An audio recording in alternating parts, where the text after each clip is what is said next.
গল্পের শুরুতেই আমরা আর্থার কারিকে দেখতে পাই, যাকে আমরা অ্যাকোয়াম্যান নামে চিনি। আমরা আগের বারেই দেখেছিলাম যে সে তার ভাই অর্থাৎ ওরমারিয়াসকে হারিয়ে বর্তমানে আটলান্টিসের রাজা হয়ে গেছে এবং প্রায় 4টে বছর পেরিয়ে গেছে। আর্থার বর্তমানে শুধু রাজা না, বরং সে একটা পিতা। তার ছোট্ট ছেলেটার নাম দেওয়া হয়েছে আর্থার কারি জুনিয়র। তবে একই সাথে শত্রুদের সাথে লড়াই করা, পিতার দায়িত্ব পালন করা এবং রাজ্য সামলানো, এই সবকিছু আর্থারের কাছে একটু বেশি চ্যালেঞ্জিং। যদিও আর্থারের পিতা অর্থাৎ টম সেই আর্থারের ছোট ছেলেটা দেখাশোনা করে যখন আর্থার এবং তার স্ত্রী অর্থাৎ মেরা রাজ্যভার সামলায়। যদিও পরে তারা ডিসকভার করে যে আর্থারের ছোট ছেলেটা অর্থাৎ আর্থার কারি জুনিয়র, তার মধ্যেও পাওয়ার্স রয়েছে, সে মাছেদের সাথে কমিউনিকেট করতে পারে।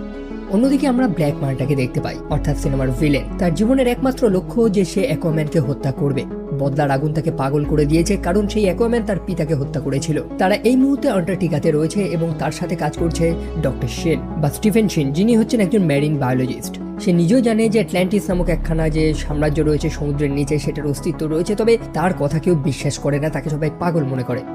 স্বাভাবিক, সমুদ্রের নিচে একটা দুনিয়া রয়েছে, এই কথা কেই বা বিশ্বাস করবে? সো সেই মানুষটা হচ্ছে খুবই কিউরিয়াস এবং ডেভিড কেন অর্থাৎ ব্ল্যাক মানটা তাকে তার দলে নিয়ে নিয়েছে এবং তারা ফাইনালি বরফের নিচে চাপা পড়ে থাকে একটা আলাদা জায়গা খুঁজে পায়।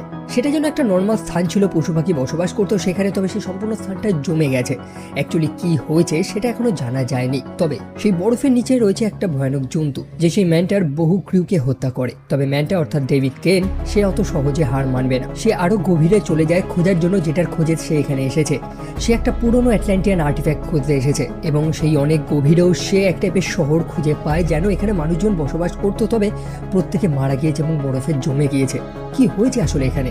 তারা কোনো মতে সেই ভয়ানক জন্তুটাকে এড়িয়ে ফাইনালি একটা স্থানে এসে পৌঁছায়, যেখানে তারা একটা বৃহৎ শিপ দেখতে পায়, যে শিপটা হয়তো কয়েক হাজার বছরও পুরনো হবে। এবং সেখানে ডেভিড কেন একটা ট্রাইডেন্ট খুঁজে পায় যেটা ভাঙা ছিল। এটা হচ্ছে সেই অভিশপ্ত ব্ল্যাক ট্রাইডেন্ট যেটা ডেভিড কেন হাতে নিয়ে জুড়ে দেয়, যেটা ছিল তার সব থেকে বড় ভুল, কারণ এক শয়তান তখন তাকে প্রসেস করে নেয়, অর্থাৎ তার উপর ভর করে নেয়, যার নাম হচ্ছে কোডেক্স। যে এই কোডেক্স, এটার ব্যাপারে আমরা একটু বাদে জানতে পারবো। সেই ভাঙা ট্রাইডেন্টে জুড়ে দিয়ে নিজে হাতে নেওয়ার পর ডেভিড কেন কিছু ভিশন দেখতে পায়। কেউ একজন মুক্তি চাইছে এবং ডেভিড কেন যদি তাকে মুক্তি দিয়ে দিতে পারে তাহলে ডেভিড কেনের স্বপ্নটা পূরণ হবে, অর্থাৎ অ্যাকোয়াম্যান এবং তার সম্পূর্ণ পরিবারকে হত্যা করার স্বপ্ন। তারপরে প্রায় 5টা মাস কেটে গেছে। পৃথিবী এই 5 মাসে অনেকটাই চেঞ্জ হয়ে গেছে। গোটা পৃথিবীতে টেম্পারেচার ধীরে ধীরে রাইজ করছে, অর্থাৎ উষ্ণতা বাড়ছে। তবে এরকম সাডেন টেম্পারেচার স্পাইকের কারণটা কি? এত তাড়াতাড়ি এরকম উষ্ণতা বেড়ে যাওয়ার কারণটাই বা কি হতে পারে? আমরা ব্ল্যাক মানটাকে দেখতে পাই। মনে আছে তো, প্রায় 5 মাস আগে তারা একটা পুরনো এনশিয়েন্ট শিপ পেয়েছিল, সেটাকে তারা মডিফাই করে এখন চালনা করা শুরু করেছে। অন্যদিকে ডক্টর স্টিভেন শেন সে খুবই চিন্তিত, কারণ সে যে প্ল্যানে এসেছিল সেই কাজটা তো এখানে হচ্ছে না। দ্বিতীয়ত তার নাক দিয়ে রক্ত বেরোচ্ছে, কারণ তারা সমুদ্রের অনেক নিচে, যেখানে মানুষদের বসবাস করার জন্য একেবারে সুইটেবল না।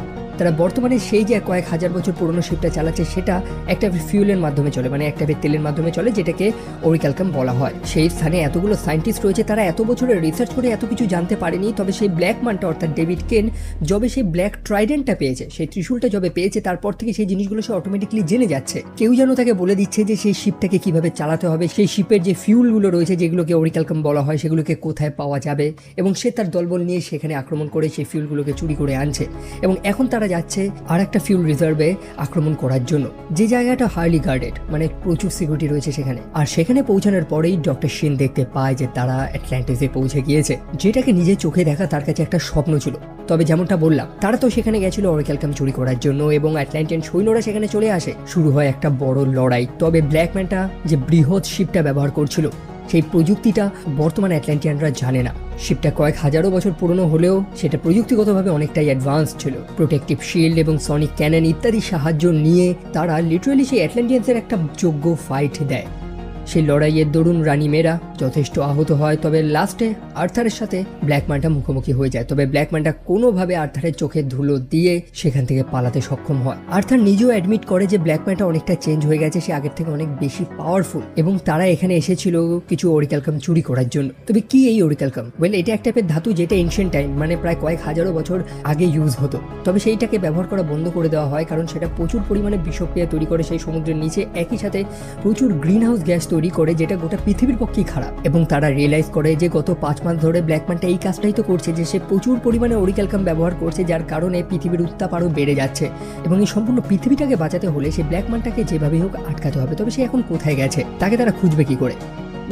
এক্ষেত্রে তাকে সাহায্য করতে পারে আর্থারের নিজেরই ভাই অর্থাৎ ওর। তবে বর্তমানে সে তো জেলখানায়। আগের পার্টি দেখেছিলাম যে সে ভিলেন ছিল।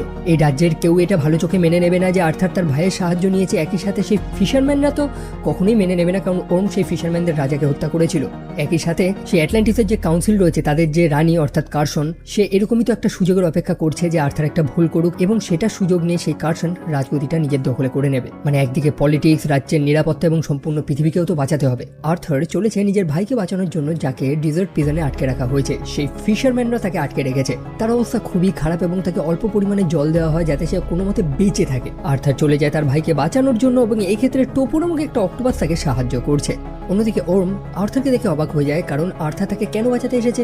সেই আর্থারই তো তাকে এই জেলে পুড়েছিল।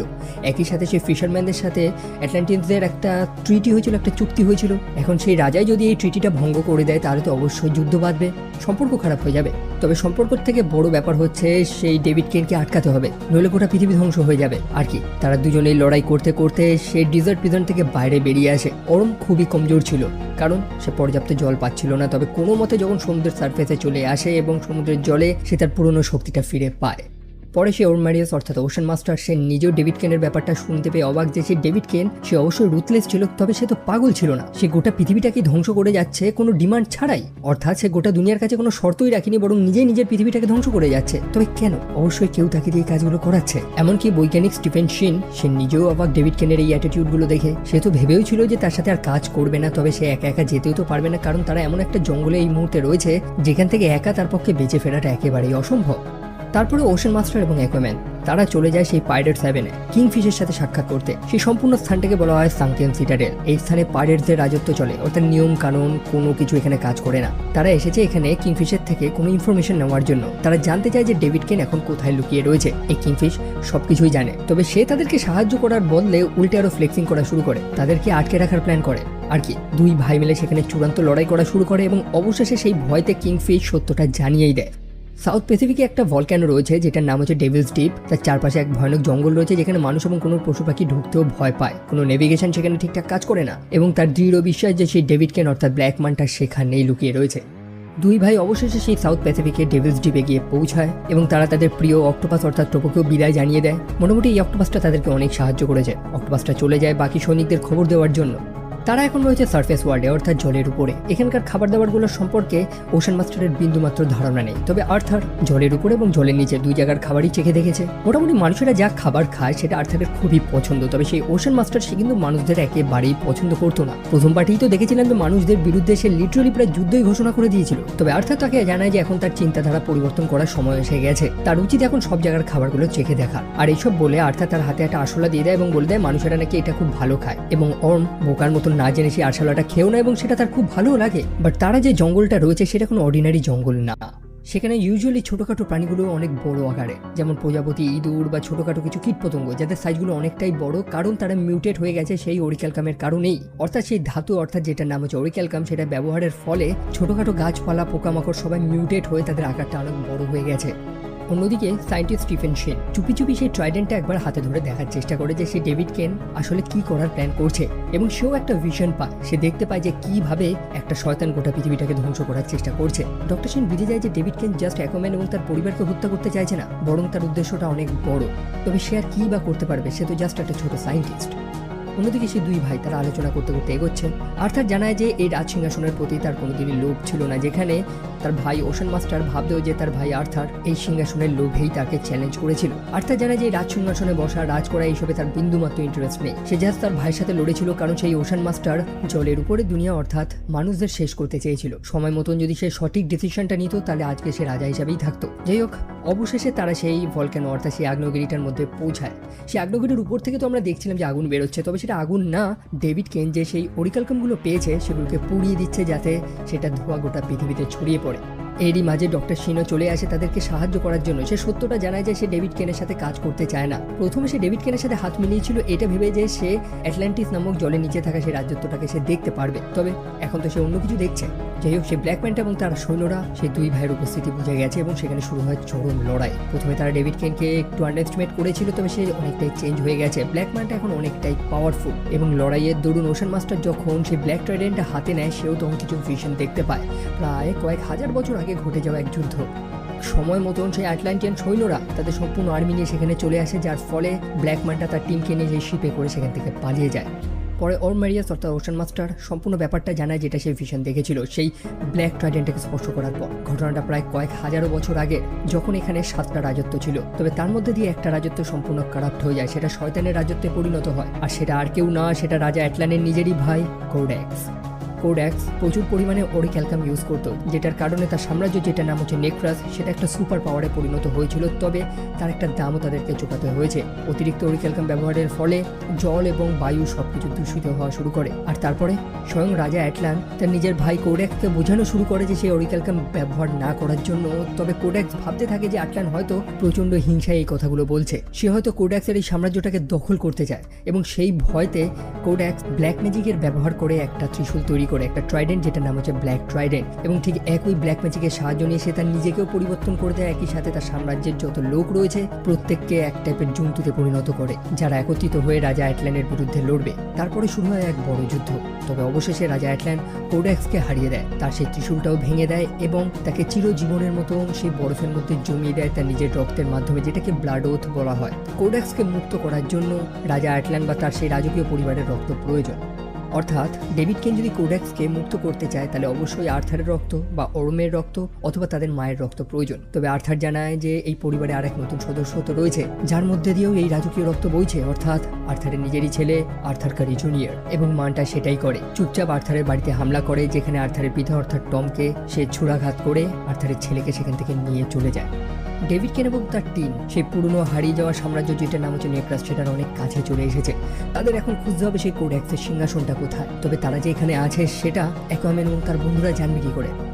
সেই সায়েন্টিস্ট অর্থাৎ স্টিফেন শিন সে লুকিয়ে লুকিয়ে তাদের কোঅর্ডিনেটসটা পাঠিয়ে দিয়েছে, এবং সেটারই খোঁজ করতে করতে অ্যাকুয়াম্যান তার সম্পূর্ণ মাছেদের গ্রুপ নিয়ে সেখানে গিয়ে পৌঁছায়। ডেভিড কেন যে বৃহৎ শিপটা ব্যবহার করছিল, যেটা সাহায্যে এক সনিক ওয়েভ তারা ছাড়ছিল, যেটা সেই অ্যাটলান্টিয়ানরা সহ্য করতে পারে না, সেই কারণে অ্যাকুয়াম্যান তার বন্ধুদের পাঠায়, অর্থাৎ বেশ কিছু তিমিদের পাঠায়, যারাও তার থেকে বেশি পাওয়ারফুল সোনার পালসগুলো রিলিজ করতে থাকে, যার ফলে সেই শিপের সনিক ওয়েভটা সম্পূর্ণ পরিমাণে ধ্বংস হয়ে যায়। অর্থাৎ এবার তারা অ্যাটলান্টিয়ানদের আটকাতে পারবে না। তবে কোড্যাক্সের সেই সৈন্যরা যারা সেখানে বরফে জমে গেছিল, যারা প্রায় জন্তু হয়ে গেছিল, তাদের সাথে অ্যাটলান্টিয়ানদের লড়াই শুরু হয়। অন্যদিকে ব্ল্যাক ম্যান্টার সাথে ওশান মাস্টার এবং অ্যাকুয়াম্যানেরও ফাইট হচ্ছে। তবে সেই ত্রিশূলটা অর্থাৎ ব্ল্যাক ট্রাইডেন্ট সেটা ডেভিড কেনকে ছেড়ে ওশান মাস্টারকে করাপ্ট করে দেয়। সেই ওশান মাস্টার তার নিজেরই ভাই অর্থাৎ আর্থারের সাথে তারপর লড়াই করা শুরু করে, এবং আর্থারের রক্ত দিয়েই সেই রক্ত প্রতিজ্ঞাটা সেখানে ভেঙে দেওয়া হয়, এবং কোড্যাক্স তার বন্দি দশা থেকে সম্পূর্ণ মুক্ত হয়ে যায়।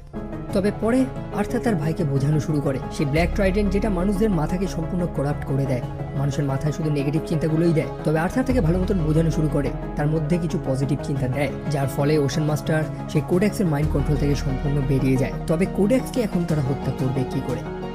কোড্যাক্সের কাছে সেই ব্ল্যাক ট্রাইডেন্ট তো আছে, তবে আর্থারের কাছে আছে রাজা অ্যাটলানের সেই ট্রাইডেন্ট, যেটা যথেষ্ট পাওয়ারফুল, আর সেটার সাহায্য নিয়েই তারা কোড্যাক্সকে সম্পূর্ণ ধ্বংস করে ফেলে। কোড্যাক্সের মৃত্যুর সাথে সাথেই সেই সম্পূর্ণ স্থানটাও ধ্বংস হয়ে পড়ে, অর্থাৎ নেক্রাস সাম্রাজ্যটা ভেঙে চুরে পড়ছে। ডেভিড কেন সে এখন একটা স্বাভাবিক মানুষ, সে অনেকটাই কমজোর, আর্থার থেকে বাঁচানোর চেষ্টা করে। তবে ডেভিড কেন সে আর্থারকে এতটাই ঘৃণা করে যে তার সাহায্য নেয় না এবং এক গভীর খাদের নিচে পড়ে যায়। সেই সম্পূর্ণ স্থানটা ধ্বংস হওয়ার আগেই আর্থার এবং তার বন্ধুরা সেখান থেকে বাইরে বেরিয়ে আসে। তবে এখন ব্যাপার হচ্ছে যে ওশান মাস্টার তার কি হবে? সে তো নিজেকে প্রমাণ করে দিয়েছে সে যে খারাপ না, এটা তো বাকি লোকেরা জেনে গেছে, তবে সবাই তো এটাকে বিশ্বাস করবে না। সেই কারণে এই মুহূর্তে সে তার নিজ রাজ্যে ফেরত যেতে পারবে না। তবে তাকে একটা সুযোগ দেওয়া হয়, রাজ্যে ঘোষণা করা হবে যে ওশান মাস্টার এই লড়াইতে মারা গিয়েছে, যেখানে ওশান মাস্টারকে সম্পূর্ণভাবে মুক্ত করে দেওয়া হয়, যেখানে সে বেশ কিছু সময়ের জন্য লুকিয়ে বসবাস করবে নিজের পরিচয়টা গোপন করে। আর তারপরে আর্থার যে জিনিসটা চেয়েছিল সেটাই হয়। আর্থার প্রথম থেকেই চেয়েছিল যে জলের নিচের দুনিয়া এবং জলের বাইরের দুনিয়া, এই দুটো দুনিয়ার মধ্যে বন্ধুত্ব হোক, এবং এটার জন্য সে সরাসরি জাতিসংঘের সাথে কন্ট্যাক্ট করে। ইউনাইটেড নেশনে তাদেরকে আলাদা একটা মেম্বার সিটও দেওয়া হয়, এবং গোটা পৃথিবীবাসীও জানতে পারে যে হ্যাঁ, অ্যাটলান্টিস নামক একটা সাম্রাজ্য রয়েছে জলের নিচে, যারা এখন এই মানুষদের সাথেই কাজ করবে, মানুষদের সাথেই তাদের প্রযুক্তিটা শেয়ার করবে। তারপর আর্থার চলে যায় তার নিজের স্বাভাবিক দুনিয়া, এবং ওশান মাস্টার সে চলে যায় জলের বাইরের দুনিয়াটাকে ভালো মতন দেখার জন্য। আর্থার তাকে বলেছিল যে মানুষদের বানানো চিজ বার্গার নাকি খুবই টেস্টি, এবং সেটা খাওয়ার জন্য সে চলে যায়, এবং খাবার টেবিলে সে একটা আরশোলাও দেখতে পায়। অর্থাৎ তো তাকে বলেছিল যে মানুষরা নাকি আরশোলা খায়, সেই কারণে সেই বার্গারের মধ্যে সে সেই আরশোলাটাকে পুড়ে সেই বার্গারটা খাওয়া শুরু করে, যেটা টেস্ট তার কাছে একেবারে দুর্দান্ত। এইভাবেই অ্যাকুয়াম্যান 2 সিনেমাটা শেষ হয়, এবং ডিসির এক্সটেন্ডেড ইউনিভার্সের এই জার্নিটা এটাও একেবারে চিরতরে খতম হয়ে যায়।